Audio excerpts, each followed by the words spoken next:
നമ്മൾ കഴിഞ്ഞ ആഴ്ച ചിന്തിച്ചു കൊണ്ടിരുന്നത് എന്താണ്? എല്ലാവരും രക്ഷിക്കപ്പെട്ടവരാണോ എന്ന വിഷയത്തെക്കുറിച്ചാണ് നമ്മൾ ചിന്തിച്ചു കൊണ്ടിരുന്നത്. അതിൻ്റെ 4-ാമത്തെ ഭാഗത്തിലേക്ക് ഇന്ന് നമ്മൾ കടന്നു വന്നിരിക്കുകയാണ്. അപ്പോൾ അതിനകത്ത് നമ്മൾ പ്രധാനമായും ചിന്തിച്ചത് എന്തായിരുന്നു? അവസാന ഭാഗത്തിൽ നമ്മൾ ചിന്തിച്ചൊരു രക്ഷ എല്ലാവർക്കും പ്രാപിക്കുവാൻ കഴിയുമോ എന്ന കാര്യത്തെക്കുറിച്ച് നമ്മൾ കഴിഞ്ഞ എപ്പിസോഡിൽ നമ്മൾ ചിന്തിച്ചു. ഇന്ന് നമ്മൾ പ്രധാനമായിട്ടും ചിന്തിക്കാൻ പോകുന്നത് രക്ഷ സൗജന്യം എന്നുള്ള വിഷയത്തെക്കുറിച്ചും അതുപോലെ തന്നെ രക്ഷയ്ക്കായുള്ള വാഞ്ചയെക്കുറിച്ചുമുള്ള കാര്യത്തെക്കുറിച്ച് നമ്മൾ ചിന്തിക്കും. രക്ഷ വാഗ്ദാനം ചെയ്യപ്പെട്ടതെന്നും നമുക്ക് ചിന്തിക്കുവാനായിട്ട് കഴിയും. അതുപോലെ തന്നെ രക്ഷ ദൈവത്തിൻ്റെ ദാനമാണ് എന്നുള്ള കാര്യത്തെക്കുറിച്ചും നമുക്ക് ചിന്തിക്കുവാനായിട്ട് സാധിക്കും. രക്ഷിക്കപ്പെട്ട് ജീവിക്കുന്നവർക്ക്, അതായത് സ്നാനപ്പെട്ട് കർത്താവിനോട് ചേർന്ന് ജീവിക്കുന്നവർക്ക് ശിക്ഷാവിധിയില്ല എന്ന ഭാഗം കൂടി നമ്മൾ ഇന്ന് ചിന്തിക്കുന്നതാണ്. ദൈവകൃപയാൽ നമുക്ക് അതിനെ സഹായിക്കട്ടെ എന്ന് ഓർത്തുകൊണ്ട് ഞാനൊരു വചനം വായിച്ചുകൊണ്ട് ഇന്ന് ആരംഭിക്കുവാനായിട്ട് പോവുകയാണ്. യെശയ്യാവിൻ്റെ പുസ്തകം 55-ാം അധ്യായം അതിൻ്റെ 1-ാമത്തെ വാക്യം വായിക്കുകയാണ്. യെശയ്യാവിൻ്റെ പുസ്തകം 55-ാം അധ്യായം അതിൻ്റെ 1-ാമത്തെ വാക്യം. അല്ലയോ ദാഹിക്കുന്ന ഏവരും ദ്രവ്യമില്ലാത്തവരുമായുള്ളവരെ, വെള്ളത്തിന് വരുവിൻ, വന്ന് വാങ്ങി തിന്നുവിൻ.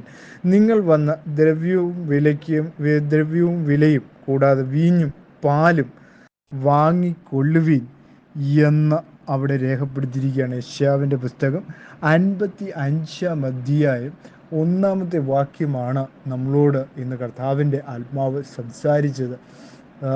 നമ്മൾ കാണുമ്പോൾ അവിടെ രേഖപ്പെടുത്തിയിരിക്കുകയാണ്, അല്ലയോ ദാഹിക്കുന്ന എല്ലാവരും. അപ്പം രക്ഷയ്ക്കായി നമ്മൾ എന്ത് ചെയ്യണം? ഒരു ദാഹമുള്ളവരായിരിക്കണമെന്ന് ദൈവാത്മാവ് ആഗ്രഹിക്കുന്നു എന്നുള്ളതാണ് നമ്മൾ മനസ്സിലാക്കേണ്ട പ്രധാനപ്പെട്ട കാര്യം. അല്ലയോ ദാഹിക്കുന്ന, അല്ലയോ എന്നവിടെ രേഖപ്പെടുത്തിയിരിക്കുന്നു. ആ അല്ലയോ എന്ന് പറയുമ്പോൾ അവിടെ എഴുതിയ യഹൂദന്മാർക്കായാലും വിജാതീയർക്കായാലും എന്താണ്, ഇപ്പോഴായാലും വരുവാനുള്ള കാലത്തിലായാലും ക്രിസ്തുവിൽ വിശ്വസിക്കുന്ന എല്ലാവർക്കും എന്താണ് ലഭിക്കുന്ന കൃപയും മധുര വാഗ്ദാനങ്ങളും നിറഞ്ഞ് ഒരു മഹത്തായ ഒരു കാര്യമാണ് അവിടെ എഴുതിയിരിക്കുന്ന അല്ലയോ. അപ്പോൾ എല്ലാവരെയും ഉദ്ദേശിക്കുന്നു ദൈവാത്മാവ്, എല്ലാവരെയും ഉദ്ദേശിക്കുന്നു എന്നുള്ള കാര്യമാണ് അവിടെ നമുക്ക് കാണുവാനായിട്ട് സാധിക്കുന്നു. അവിടെ ദാഹിക്കുന്ന ഏവരും, അത് ശ്രദ്ധിക്കേണ്ട ഒരു വാക്കാണ്, ദാഹിക്കുന്ന ഏവരും. ദാഹിക്കുന്ന ഏവരും എന്ന് പറയുമ്പോൾ നമ്മൾ വായിക്കുമ്പോൾ അതേ അധ്യായം തന്നെ യെശയ്യാവിൻ്റെ പുസ്തകം 44-ാം അധ്യായം, യെശയ്യാവ് 44-3 നമ്മൾ വായിക്കുമ്പോൾ 3-ാമത്തെ വാക്യത്തിൽ എഴുതിയിരിക്കുകയാണ്, ദാഹിച്ചിരിക്കുന്നിടത്ത് ഞാൻ വെള്ളവും വരണ്ട നിലത്ത് നീരൊഴുക്കുകളും പകരും. നിന്റെ സന്തതിമേൽ എൻ്റെ ആത്മാവിനെയും നിന്റെ സന്താനത്തിൻ്റെ മേൽ എൻ്റെ അനുഗ്രഹത്തെയും പകരും എന്ന് 44-3 വായിക്കുന്നു. അപ്പം ദാഹിക്കണം, അല്ലേ? രക്ഷയ്ക്കായിട്ട് ദാഹിക്കുന്നവരാകണം. രക്ഷിക്കപ്പെട്ട് സ്നാനപ്പെട്ട് കർത്താവിനോട് ജീവിക്കുവാനായിട്ട് നമുക്കൊരു ദാഹമുണ്ടാകണം. ആ ദാഹത്തെക്കുറിച്ചാണ് ദൈവവചനത്തിൽ ദൈവാത്മാവ് ഇന്ന് നമ്മളോട് സംസാരിക്കുന്നതാണ്. അപ്പോൾ ആ ഒരു ദൈവാത്മാവിൻ്റെ പ്രക്രിയയ്ക്കായി നമ്മളെ തന്നെ ഏൽപ്പിച്ചു കൊടുക്കേണ്ടതാണ്. അല്ലാതെ തൃത്വത്തിനോ ത്രിയേകമെന്ന് പറയുന്ന ദൈവത്തിനും അല്ല നമ്മൾ കൊടുക്കേണ്ടത്. ഏക സത്യ ദൈവത്തിലാണ് നമ്മൾ വിശ്വസിക്കേണ്ടത്. അപ്പോൾ ഏക സത്യ ദൈവത്തിൽ വിശ്വസിക്കുമ്പോൾ മാത്രമേ ഈ കൃപ നമുക്ക് കടന്നു വരികയുള്ളൂ. സങ്കീർത്തനങ്ങളുടെ പുസ്തകം 107-9 നമ്മൾ വായിക്കുമ്പോൾ, സങ്കീർത്തനങ്ങളുടെ പുസ്തകം 107-ാം അധ്യായം അതിൻ്റെ 9-ാമത്തെ വാക്യം. സങ്കീർത്തനങ്ങൾ 107:9. 9-ാമത്തെ വാക്യത്തിൽ നമ്മൾ വായിക്കുമ്പോൾ അവിടെ കാണുന്നു, അവൻ ആർത്തിയുള്ളവന് തൃപ്തി വരുത്തുകയും വിശപ്പുള്ളവനെ നന്മ കൊണ്ട് നിറയ്ക്കുകയും ചെയ്യുന്നു. അപ്പോൾ നമ്മുടെ ദൈവത്തിൻ്റെ പ്രത്യേകതയാണ്, അവൻ ആർത്തിയുള്ളവൻ എന്ത് ചെയ്യും? തൃപ്തി വരുത്തും. അപ്പോൾ ആർത്തിയില്ലാത്തവന് എന്താണ്? തൃപ്തി വരുത്തുമില്ല. വിശപ്പുള്ളവന് എന്താണ്? വിശപ്പില്ലാത്തവൻ എന്ത് ചെയ്യത്തില്ല? നന്മ കൊണ്ട് നിറയ്ക്കത്തുമില്ല. അപ്പോൾ വിശപ്പില്ലാത്തവരായിരുന്നു കഴിഞ്ഞാൽ ഇതിലേക്ക് വരുവാനായിട്ട് അപ്പോൾ നമുക്ക് വേണ്ട എന്താണ്? ഈ രക്ഷയിലേക്കുള്ള ആർത്തി വേണം. അതുപോലെ തന്നെ ആർത്തിയുള്ളവൻ എന്ത് ചെയ്യും? ദൈവം തൃപ്തിയും തരുമെന്നാണ് പറയുന്നത്. വിശപ്പുള്ളവൻ എന്ത് ചെയ്യും? നന്മ കൊണ്ട് നിറയ്ക്കുന്നവനായ ദൈവമാണ് എന്ന് അവിടെ രേഖപ്പെടുത്തിയിരിക്കുന്നു. യോഹന്നാന്റെ സുവിശേഷം 7-ാം അധ്യായം അതിൻ്റെ 37-ാമത്തെ ഏഴാമത്തെ അധ്യായം 37-ാമത്തെ വാക്യം നമ്മൾ വായിക്കുകയാണ്. യോഹന്നാന്റെ സുവിശേഷം 7:37 നമ്മൾ കാണുന്നു. 37-ാമത്തെ വാക്യത്തിൽ, ഉത്സവത്തിൻ്റെ മഹാദിനമായ ഒടുക്കത്തെ നാളിൽ യേശു നിന്നുകൊണ്ട് ദാഹിക്കുന്നവനെല്ലാം എൻ്റെ അടുക്കൽ വന്നു കുടിക്കട്ടെ. ആരുടെ അടുക്കൽ? വളരെ ശ്രദ്ധിക്കേണ്ട ഒരു കാര്യമാണ്. അവിടെ വളരെ വ്യക്തമായിട്ട് എഴുതിയിരിക്കുകയാണ്, ഉത്സവത്തിൻ്റെ മഹാദിനമായ ഒടുക്കത്തെ നാളിൽ യേശു കർത്താവ് നിന്നുകൊണ്ട് ദാഹിക്കുന്നവനെല്ലാം എൻ്റെ അടുക്കൽ വന്ന് കുടിക്കട്ടെ എന്ന് വളരെ വ്യക്തമായി അവിടെ രേഖപ്പെടുത്തിയിരിക്കുമ്പോൾ, ഇവിടുത്തെ ആളുകളെല്ലാം തൃത്വത്തിന് വേണ്ടിയാണ് ദാഹിക്കുന്നത്. തൃത്വത്തിന് വേണ്ടി ദാഹിക്കുന്ന പരിപാടി അവിടെ ഇല്ല. യേശു കർത്താവ് പറയുകയാണ്, ദാഹമുള്ളവൻ എന്ത് ചെയ്യണം? എൻ്റെ അടുക്കൽ വരണം. ആരുടെ അടുക്കൽ? യേശു കർത്താവിൻ്റെ അടുക്കൽ വന്ന് പ്രാപിക്കണം. അല്ലാതെ 3 ദൈവങ്ങളുടെ നാമത്തിലാണ്, 3 വ്യക്തികളുടെ നാമത്തിലാണ് രക്ഷ എന്ന് പറഞ്ഞാൽ വളരെ തെറ്റായ ഒരു പഠനമാണ്. യേശു കർത്താവ് തന്നെ പറയുന്നു, എൻ്റെ അടുക്കൽ വരണം. ആരുടെ അടുക്കൽ? കർത്താവിൻ്റെ അടുക്കൽ. യേശു കർത്താവിൻ്റെ അടുക്കൽ തന്നെ വരണം. അല്ലേ? യേശു കർത്താവിൻ്റെ അടുക്കൽ വരാതെ യാതൊരു രക്ഷയും നിങ്ങൾക്കിനി കിട്ടുവാൻ പോകുന്നില്ല. ആ നാമത്തിലേ ഉള്ളൂ രക്ഷ. അതാണ് ഞങ്ങൾ പഠിപ്പിക്കുന്നത്. ആ നാമത്തിലൂടെ അല്ലാതെ വേറൊരു നാമത്തിലൂടെ നിങ്ങൾ രക്ഷപ്പെടാൻ ആഗ്രഹിക്കുന്നുവെങ്കിൽ, രക്ഷപ്പെടുവാൻ നിങ്ങൾ ആഗ്രഹിക്കുന്നുവെങ്കിൽ നിങ്ങൾ തെറ്റിപ്പോയിരിക്കുന്നു. നിങ്ങൾ പറയുന്നു നിങ്ങൾ തൃത്വനാമത്തിലാണ് നിങ്ങൾ രക്ഷപ്പെടുന്നെന്ന്. ഒരിക്കലുമല്ല. യേശു ക്രിസ്തുവിൻ്റെ നാമത്തിലൂടെ അല്ലാതെ നിങ്ങൾക്കിനി രക്ഷ വരുവാൻ ഒരു രക്ഷയും ഇനി കിട്ടുവാൻ പോകുന്നില്ല ഭൂമിയിൽ, യേശു ക്രിസ്തുവിലൂടെ അല്ലാതെ. അല്ലേ? വളരെ വ്യക്തമായിട്ട് അവിടെ എഴുതിയിരിക്കണം, വെള്ളത്തിന് വരുവീൻ. ദ്രവ്യമില്ലാത്തവരായുള്ളവരെ വെള്ളത്തിന് വരുവീൻ. വെള്ളത്തിന് വരുവീൻ എന്ന് പറയുമ്പോൾ, വെള്ളം ക്രിസ്തുവിനെയും യേശു ക്രിസ്തുവിനെയും നമുക്ക്, അവൻ്റെ ആത്മാവിനെയും നമ്മൾക്ക് ലഭിക്കുന്നതിനെയാണ് നമ്മൾ അതിനെ കാണിക്കുന്നു പറയുന്നത്. കർത്താവിൻ്റെ ആത്മാവിനെ നമുക്ക് ലഭിക്കുന്നു എന്നുള്ളതാണ് അവനിൽ വിശ്വസിക്കുമ്പോൾ, യേശു കർത്താവിൽ വിശ്വസിക്കുമ്പോൾ, അവൻ്റെ നാമത്തിൽ സ്നാനമേറ്റ് ജീവിക്കുമ്പോൾ അവനെ നമുക്ക് ലഭിക്കുകയാണ്. അവന് ആത്മാവായി നമ്മുടെ ഉള്ളിൽ വസിക്കുന്ന കാഴ്ചയാണ്. യോഹന്നാന്റെ സുവിശേഷം 7-ാം അധ്യായം 38 മുതൽ 39 വരെയുള്ള വാക്യങ്ങൾ നമ്മൾ വായിക്കുമ്പോൾ, 38 മുതൽ നമ്മൾ വാക്യത്തിൻ്റെ അടുത്ത വാക്യമാണ്, എന്നിൽ വിശ്വസിക്കുന്നവൻ്റെ ഉള്ളിൽ നിന്നും തിരുവെഴുത്ത് പറയുന്നത് പോലെ ജീവജലത്തിൻ്റെ നദികൾ ഒഴുകുമെന്ന് പറഞ്ഞു. അവൻ ഇത് തന്നിൽ വിശ്വസിക്കുന്നവർക്ക് ലഭിക്കാനുള്ള ആത്മാവിനെ കുറിച്ചാകുന്നു പറഞ്ഞത്. യേശു അന്ന് തേജസ്കരിക്കപ്പെട്ടില്ലായകയാൽ ആത്മാവ് വന്നിട്ടില്ലായിരുന്നു. വളരെ ശ്രദ്ധിക്കേണ്ട ഒരു കാര്യമാണ് അവിടെ പറഞ്ഞിരിക്കുന്നത്. യേശു ക്രിസ്തുവിൽ വിശ്വസിക്കുന്നവർക്ക്, അല്ലെ, അവൻ്റെ നാമത്തിൽ വിശ്വസിച്ച് അവൻ്റെ നാമത്തിൽ സ്നാനപ്പെടുന്നവരുടെ ഉള്ളിൽ നിന്ന് എന്താണ്? ജീവജലത്തിൻ്റെ നദികൾ ഒഴുകുമെന്ന് വളരെ വ്യക്തമായിട്ട് അവിടെ പറയുകയാണ്. യിരെമ്യാവിൻ്റെ പുസ്തകം 2:13 നമ്മൾ വായിക്കുമ്പോൾ, യിരെമ്യാവ് 2:13, യിരെമ്യാവിൻ്റെ പുസ്തകം 2-ാം അധ്യായം അതിൻ്റെ 13-ാമത്തെ വാക്യം. 13-ാമത്തെ വാക്യത്തിൽ എഴുതിയിരിക്കുകയാണ്, എൻ്റെ ജനം 2 ദോഷം ചെയ്തിരിക്കുന്നു. അവർ ജീവജലത്തിൻ്റെ ഉറവായ എന്നെ ഉപേക്ഷിച്ചു, വെള്ളമില്ലാത്ത കിണറുകളെ, പൊട്ടക്കിണറുകളെ തന്നെ കുഴിച്ചിരിക്കുന്നു. വളരെ ശ്രദ്ധിക്കേണ്ട ഒരു കാര്യമാണ്. യേശു കർത്താവിനെ അന്വേഷിക്കാതെ തൃത്വത്തിൻ്റെ പുറകെ പോകുന്നവരുടെ അവസ്ഥയാണ് ഈ പറഞ്ഞു വരുന്നത്. വളരെ ശ്രദ്ധിക്കേണ്ട ഒരു കാര്യമാണ്. യേശു ക്രിസ്തുവില്ലാതെ രക്ഷ പ്രാപിക്കാമെന്ന് പല ആളുകളും ചിന്തിക്കുന്നു. തൃത്വമാണ്, 3 ദൈവങ്ങളുടെ നാമത്തിലാണ് രക്ഷയെന്ന് ചിന്തിക്കുന്ന സഹോദരങ്ങൾക്ക് വേണ്ടിയുള്ള ദൈവാത്മാവ് പറയുന്ന കാര്യമാണിന്നത്. ദൈവാത്മാവിൻ്റെ സന്ദേശമാണിത്. കാരണം എന്താണ്? വളരെ ശ്രദ്ധിക്കണം. എൻ്റെ ജനം 2 ദോഷം ചെയ്തിരിക്കുന്നു. അവർ ജീവജലത്തിൻ്റെ ഉറവായ എന്നെ ഉപേക്ഷിച്ചു, വെള്ളമില്ലാത്ത കിണറുകളെ, പൊട്ടക്കിണറുകളെ തന്നെ കുഴിച്ചിരിക്കുന്നു. അപ്പൊ തൃത്വത്തിന്റെ പുറകെ പോകുന്നവർ എന്താണ്? വെള്ളമില്ലാത്ത കിണറുകളെയാണ്, പൊട്ടക്കിണറുകളെ തന്നെ അവർ കുഴിച്ചിരിക്കുന്നു എന്ന് വളരെ വ്യക്തമായിട്ട് ദൈവാത്മാവ് പറയുകയാണ്. അപ്പൊ തൃത്വത്തിന്റെ പുറകെ പോയാൽ രക്ഷയില്ല എന്നുള്ള കാര്യമാണ് അവിടെ രേഖപ്പെടുത്തിയിരിക്കുന്നത്. അപ്പൊ യേശുക്രിസ്തുവിലൂടെ അല്ലാതെ ഒരു രക്ഷയും ഇനി നിങ്ങൾക്ക് ലഭിക്കുവാനില്ല.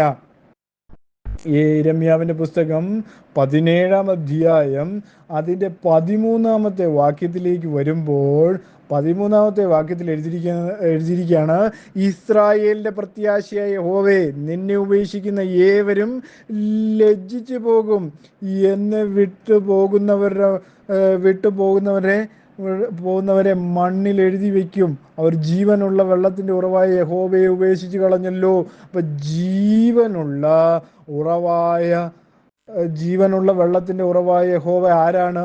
യേശു ക്രിസ്തു എന്ന് നമ്മളിപ്പോൾ വായിച്ചു അല്ലേ? ഉത്സവത്തിന്റെ ആ ദിവസം യേശു കർത്താവ് നിന്ന് പ്രസ്താവിച്ചു അല്ലേ, എന്നിൽ വിശ്വസിക്കുന്നവരിൽ നിന്നും ജീവജലത്തിന്റെ നദികൾ പുറപ്പെടും. വളരെ വ്യക്തമായി അല്ലേ? യോഹന്നാന്റെ സുവിശേഷം 7-ാം അധ്യായം 38 മുതൽ 39 വരെയുള്ള വാക്യങ്ങളിൽ അല്ലെ, 37-ാമത്തെ വാക്യത്തിൽ, ഉത്സവത്തിന്റെ മഹാദിനമായ ഒടുക്കത്തെ നാളിൽ യേശു നിന്നുകൊണ്ട് ദാഹിക്കുന്നവനെല്ലാം എൻ്റെ അടുക്കൽ വന്നു കുടിക്കട്ടെ.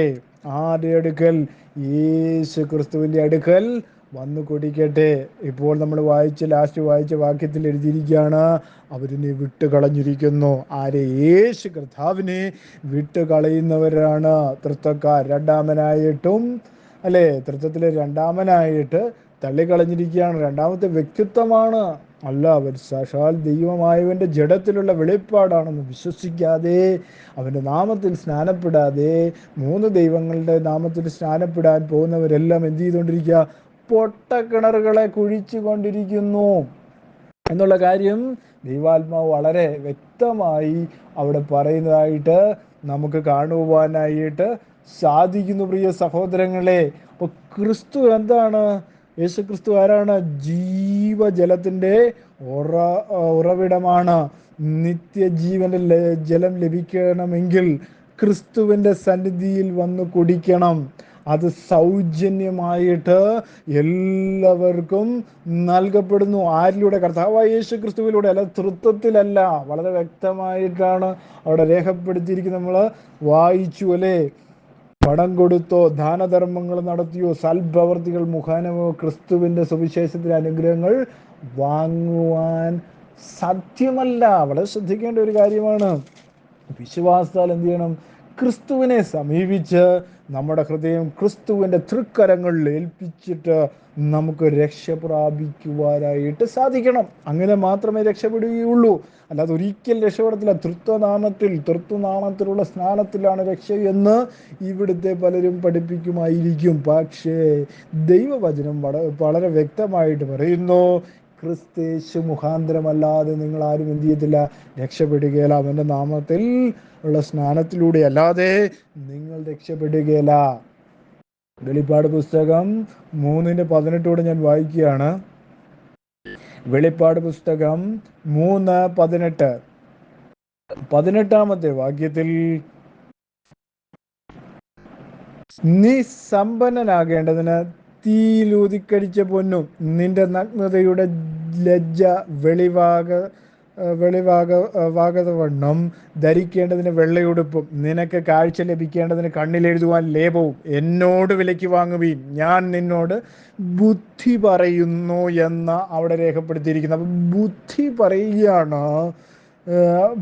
പറയുകയാണ് ദൈവത്തിൻ്റെ ആത്മാ ബുദ്ധി പറയുകയാണ് ഇന്ന് നിങ്ങളോട് ഈ രാത്രി സമയത്ത് അല്ലേ. ദൈവം ബുദ്ധി പറയുകയാണ് നമ്മളോട്. എന്താണ്? നിങ്ങൾ ബുദ്ധി ഉപയോഗിക്കണം. കാരണം ആരുടെ നാമത്തിലാണ് രക്ഷ? അല്ലേ? ലോകബുദ്ധിയിൽ നിങ്ങൾ ചിന്തിക്കുമ്പോൾ 3 ദൈവങ്ങളുടെ നാമത്തിലാണ് രക്ഷ, ഒരിക്കലുമല്ല 3 വ്യക്തിത്വങ്ങളുടെ നാമത്തിലാണെന്ന് പറഞ്ഞു പഠിപ്പിക്കുക. ആ നാമത്തിലാണ് രക്ഷയെന്ന് പഠിപ്പിക്കുക. വളരെ തെറ്റായ പഠനം. ദൈവവചനം പറയുന്നു യേശു ക്രിസ്തുവിൻ്റെ നാമത്തിൽ മാത്രമേ രക്ഷയുള്ളൂ, വേറൊരുത്തനിലും രക്ഷയില്ല എന്ന് വളരെ വ്യക്തമായി രേഖപ്പെടുത്തി വച്ചിരിക്കുന്നത് നമുക്ക് കാണുവാൻ കഴിഞ്ഞു ദൈവവചനത്തിൽ, അല്ലേ? അപ്പോൾ നമ്മൾ മനസ്സിലാക്കേണ്ടതാണ്, വന്ന് വാങ്ങി തിന്നുവേൻ, നിങ്ങൾ വന്ന് ദ്രവ്യവും വിലയും കൂടാതെ വീഞ്ഞും പാലും വാങ്ങിക്കൊള്ളുവിൻ. അത് വളരെ ശ്രദ്ധിക്കേണ്ട കാര്യം. നിങ്ങൾ വന്ന് ദ്രവ്യവും വിലയും എന്ന് പറയുമ്പോൾ സുവിശേഷത്തിൻ്റെ അനുഗ്രഹങ്ങൾ ദൈവകൃപയാൽ സൗജന്യമായി നൽകപ്പെടുന്നു.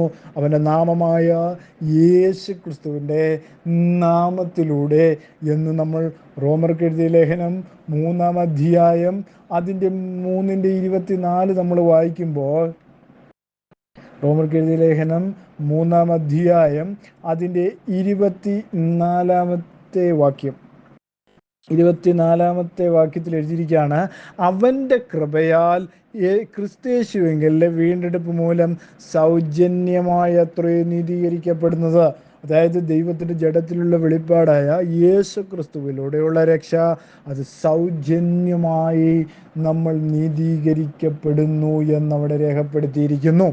അതുപോലെ റോമർക്ക് എഴുതിയ ലേഖനം 6-ാം അധ്യായം 23-ാമത്തെ വാക്യത്തിൽ രേഖപ്പെടുത്തിയിരിക്കുക. 23-ാമത്തെ വാക്യത്തിൽ 6:23 എഴുതിയ, പാപത്തിൻ്റെ ശമ്പളം മരണമത്രേ, ദൈവത്തിൻ്റെ കൃപാവരമോ നമ്മുടെ കർത്താവായ യേശു ക്രിസ്തുവിൽ നിത്യജീവൻ തന്നെ.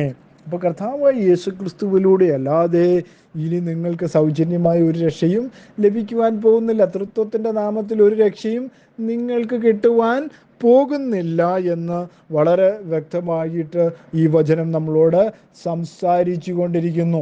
എഫേസ്യർക്ക് എഴുതിയ ലേഖനം 2-ാം അധ്യായം 8 മുതൽ 9 വരെയുള്ള വാക്യങ്ങൾ, കൃപയാലല്ലോ നിങ്ങൾ വിശ്വാസം മൂലം രക്ഷിക്കപ്പെട്ടിരിക്കുന്നു, അതിന് നിങ്ങൾ കാരണമല്ല, ദൈവത്തിൻ്റെ ദാനമത്രയാകുന്നു, ആരും പ്രശംസിക്കാതിരിപ്പാൻ പ്രവൃത്തികളും കാരണമല്ല.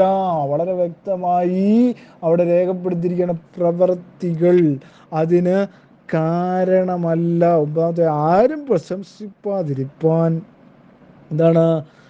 പ്രവൃത്തികളും കാരണമല്ല എന്നവിടെ രേഖപ്പെടുത്തിയിരിക്കുന്നു. അപ്പം നമ്മുടെ ഒരു പ്രവൃത്തികൾ കൊണ്ടല്ല ദൈവം നമ്മെ എന്ത് ചെയ്യുന്നത്? രക്ഷിക്കുന്നത്. ദൈവം നമ്മൾ യേശുക്രിസ്തുവിൽ വിശ്വസിക്കുന്നത്, അതായത് യേശുക്രിസ്തുവിൻ്റെ നാമത്തിൽ നമ്മൾ വിശ്വസിക്കുന്നു, ദൈവത്തിൻ്റെ നാമമായ യേശുക്രിസ്തുവിൻ്റെ ആ നാമത്തിൽ നമ്മൾ വിശ്വസിക്കുമ്പോൾ ആ നാമത്തിൽ നമുക്ക് എന്ത് ചെയ്യുന്നു? രക്ഷ സൗജന്യമായിട്ട് നമ്മുടെ ഇടയിലേക്ക് കിടന്നു വരുന്നു. ആ നാമത്തിൽ വിശ്വസിച്ച് ആ നാമത്തിൽ സ്നാനപ്പെട്ട് ജീവിക്കുമ്പോൾ രക്ഷ നമ്മളിലേക്ക് കിടന്നു വരുന്നു എന്നുള്ളതാണ്. തിത്തോസിൻ്റെ ലേഖനം നമ്മൾ വായിക്കുമ്പോൾ, തിത്തോസിൻ്റെ ലേഖനം 3-ാം അധ്യായം 3 മുതൽ 7 വരെയുള്ള വാക്യങ്ങൾ, 3 മുതൽ 7 വരെയുള്ള വാക്യങ്ങൾ, മുമ്പേ നാമും ബുദ്ധി കെട്ടവരും അനുസരണയില്ലാത്തവരും വഴിതെറ്റി നടന്നവരും നാനാമോഹങ്ങൾക്കും ഭോഗങ്ങൾക്കും അധീനരും ഈർഷ്യയിലും അസൂയയിലും കാലം കഴിക്കുന്നവരും ദോഷിതരും അന്യോന്യം പകയ്ക്കുന്നവരുമായിരുന്നുവല്ലോ. എന്നാൽ നമ്മുടെ രക്ഷിതാവായ ദൈവത്തിൻ്റെ ദയയും മനുഷ്യപ്രീതിയും ഉദിച്ചപ്പോൾ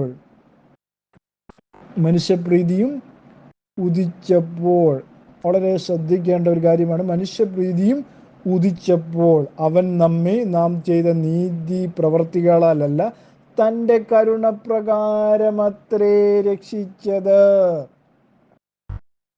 അതെ, അവിടെ 2 പേരുണ്ടോ? അവിടെ 2 പേരില്ല.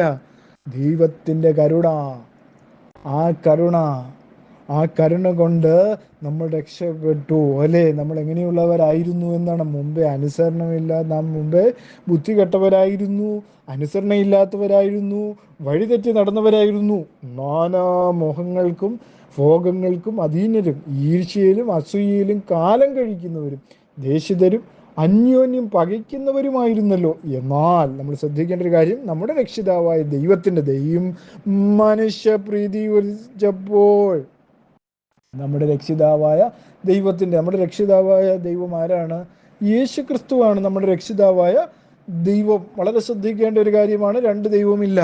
വളരെ ശ്രദ്ധിക്കേണ്ട ഒരു കാര്യം, നമ്മുടെ രക്ഷിതാവ് പിതാവായ ഒരു ദൈവവും പുത്രനായ ഒരു ദൈവവും നമുക്കില്ല. നമുക്കൊരു രക്ഷകനും ഒരു ദൈവമേ, ഒരു രക്ഷിതാവേ ഉള്ളൂ. ഒരു രക്ഷിതാവും ഒരു ദൈവമേ നമുക്കുള്ളൂ. അത് നമ്മൾ മനസ്സിലാക്കേണ്ട ഒരു വലിയ ഒരു കാര്യമാണ്. അവൻ്റെ മനുഷ്യപ്രീതി ഉദിച്ചപ്പോൾ, ദൈവവും മനുഷ്യപ്രീതി. എന്നാൽ നമ്മൾ ശ്രദ്ധിക്കേണ്ട ഒരു കാര്യം, എന്നാൽ നമ്മുടെ രക്ഷിതാവായ ദൈവത്തിൻ്റെ ദയയും മനുഷ്യപ്രീതിയും ഉദിച്ചപ്പോൾ അവൻ നാം ചെയ്ത നീതിപ്രവൃത്തിയുള്ള തൻ്റെ കരുണപ്രകാരം അത്രേ രക്ഷിച്ചത്. വളരെ ശ്രദ്ധിക്കേണ്ട ഒരു കാര്യം തന്നെയാണ്. ആ വാക്യം നമ്മൾ ഒന്നുകൂടി വായിക്കുമ്പോൾ, എന്നാൽ നമ്മുടെ രക്ഷിതാവായ ദൈവത്തിൻ്റെ ദയയും മനുഷ്യപ്രീതിയും ഉദിച്ചപ്പോൾ, മനുഷ്യപ്രീതിയും വളരെ ശ്രദ്ധിക്കേണ്ട ഒരു കാര്യമാണ്. എന്നാൽ നമ്മുടെ രക്ഷിതാവായ ദൈവത്തിൻ്റെ ദയയും, അല്ലേ, മനുഷ്യപ്രീതിയും ഉദിച്ചപ്പോൾ അവൻ നമ്മെ ചെയ്ത നീതിപ്രവർത്തികളല്ല തൻ്റെ കരുണപ്രകാരം അത്രേ രക്ഷിച്ചത് എന്ന് അവിടെ കാണുവാനായിട്ട് സാധിക്കുന്നു. അപ്പോൾ ആ വാക്യം നമ്മളോട് എന്താണ് പറയുന്നത്? രക്ഷിതാവായ ഒരു ദൈവമേ നമുക്കുള്ളൂ. അപ്പോൾ ആ രക്ഷിതാവിൽ വിശ്വസിക്കുക. അതിൻ്റെ എല്ലാ വിലയും കർത്താവ് നമുക്കായിട്ട് നൽകിയിരിക്കുന്നു എന്നുള്ളതാണ്.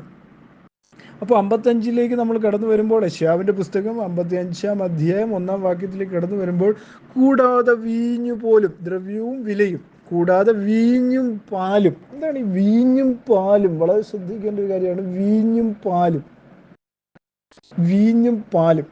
പാലും എന്താണ്? സുവിശേഷത്തിൽ ലഭ്യമാകുന്ന സമൃദ്ധിയായ അനുഗ്രഹങ്ങളെയാണ് ഇത് സൂചിപ്പിക്കുന്നത്. അപ്പോൾ ദൈവികമായ നന്മകളെ ഇത് സൂചിപ്പിക്കുന്നു, അല്ലേ? അപ്പോൾ ഇന്നത്തെ പോസ്പ്യൂരിറ്റി പഠിപ്പിക്കുന്ന, അല്ലെങ്കിൽ സമൃദ്ധിയുടെ സുവിശേഷകർ പഠിപ്പിക്കുന്ന പോലെ വലിയ കാറ് വീട്ടിൽ വരും, വലിയ വീടൊക്കെ നിങ്ങൾ വെക്കും, ഭയങ്കരമായ അമേരിക്കയ്ക്ക് പോകും, ഇങ്ങനെ പല കാര്യങ്ങളുമൊക്കെയാണ് അവരുടെ ഇതിനകത്ത് വരുന്നത്. അതിപ്പം ദൈവത്തിൻ്റെ ഇഷ്ടമാണ് ഏതൊക്കെ നമുക്ക് നൽകണമെന്നും ഏതൊക്കെ തരണമെന്നും ഒക്കെ തീരുമാനിക്കുന്നു. ഒരു സുവിശേഷകൻ പറഞ്ഞിട്ടല്ല നിങ്ങളുടെ വീട്ടിൽ സമ്പത്ത് വരുന്നത്. അത് ദൈവത്തിൻ്റെ ഇഷ്ടമാണ്. ദൈവം നിങ്ങൾക്ക് എന്തൊക്കെ തരുവാൻ ആഗ്രഹിക്കുന്നു അതെല്ലാം ദൈവം തരും. ഭൗതികമായ കാര്യങ്ങളും, അത് ഭൗതികമായ കാര്യങ്ങളെക്കാൾ ഏറ്റവും കൂടുതൽ പ്രാധാന്യം നമ്മൾ കൊടുക്കേണ്ടത് എന്തിനാണ്? ആത്മീയ അനുഗ്രഹങ്ങൾക്കാണ്. ഭൗതികം എപ്പോഴും സെക്കൻഡറി, അതായത് രണ്ടാമത്തെ കാര്യമായി അതിനെ കാണേണ്ട ഒരു കാര്യം തന്നെയാണ്. അതുകൊണ്ട് ഈ ദിവസങ്ങളിൽ നമ്മൾ എന്ത് ചെയ്യണം? ദൈവവചനത്തിൽ കൂടുതലായി ശ്രദ്ധ ചെലുത്തിക്കൊണ്ട് ദൈവാത്മാവിൽ മുന്നോട്ട് പോകുവാൻ നിങ്ങളെ തന്നെ നിങ്ങൾ തയ്യാറാക്കുമ്പോൾ ആ രക്ഷ നിങ്ങളെ സഹായിക്കുക തന്നെ ചെയ്യും എന്നുള്ള കാര്യമാണ് നമുക്ക് മനസ്സിലാക്കുവാനായിട്ട് സാധിക്കുന്നു, പ്രിയ സഹോദരങ്ങളെ. അപ്പം ദൈവത്തിലുള്ള രക്ഷയിൽ നമ്മൾ എന്ത് ചെയ്യണം? എന്നും ആശ്രയിച്ച് ജീവിക്കുന്നവരായിരിക്കണം. അപ്പോൾ ആ രക്ഷയ്ക്കായിട്ടാണ് നമ്മൾ എന്ത് ചെയ്യണം? എല്ലാ കാലത്തും കർത്താവിൽ വിശ്വസിക്കേണ്ടതും, അല്ലേ? നമ്മൾ ആ രക്ഷയ്ക്ക് വേണ്ടി ആണ് നമ്മൾ എല്ലാ കാലത്തും എന്ത് ചെയ്യേണ്ടത്? ജീവിക്കേണ്ടത് എന്നുള്ള കാര്യം നമ്മൾ എന്ത് ചെയ്യരുത്? മറന്നു പോകരുത് എന്നുള്ള കാര്യം ഞാൻ ഓർമ്മിപ്പിക്കുകയാണ്. അപ്പോൾ നമ്മളെപ്പോഴും എന്ത് ചെയ്യണം? ദൈവത്തിൽ തന്നെ വിശ്വസിക്കണം. ആ രക്ഷയ്ക്കായിട്ട് തന്നെ മുന്നോട്ട് പോകുന്നവരായിരിക്കണം. അതിനുവേണ്ടി ഈ വചനം നിങ്ങളെ സഹായിക്കട്ടെ എന്ന് ഓർപ്പിച്ചുകൊണ്ട് ഇന്നത്തെ വചന സന്തോഷ ഞാനിവിടെ അവസാനിപ്പിക്കുകയാണ്. ഞാൻ നിങ്ങൾക്ക് വേണ്ടി പ്രാർത്ഥിക്കുവാൻ പോകുന്നു. മഹാപരിശുദ്ധനും നിത്യനുമായ ദൈവമേ, ഈ സമയത്തിനായി സ്തുതിക്കുന്നു. വചനം കേട്ട എല്ലാവരെയും കർത്താവ് വാഴ്ത്തി അനുഗ്രഹിക്കണമേ എന്ന് പ്രാർത്ഥിക്കുന്നു. ഇതിൽ അഡ്മിന്മാരെ ഇതിന് അവസരം തന്ന എല്ലാവരെയും ഓർത്ത് ഞാൻ പ്രാർത്ഥിക്കുന്നു. എല്ലാ അഡ്മിന്മാരെയും അനുഗ്രഹിക്കണം. അതുപോലെ തന്നെ രോഗികളായിട്ട് ഭാരപ്പെടുന്ന എല്ലാവർക്കും പൂർണ്ണമായ സൗഖ്യവും വിടുതലും കർത്താവ് കൽപ്പിക്കണമേ എന്ന് പ്രാർത്ഥിക്കുന്നു. പ്രാർത്ഥന സ്വർഗം ശ്രദ്ധ വെച്ച് കേട്ട് ഞാൻ സ്തോത്രം, മാനവും മഹത്വം ഭജന എടുക്കണം. എല്ലാം യേശു ക്രിസ്തുവിൻ്റെ ധന്യമുള്ള തിരുനാമത്തിൽ തന്നെ. ആമേൻ, ആമേൻ, സ്തോത്രം.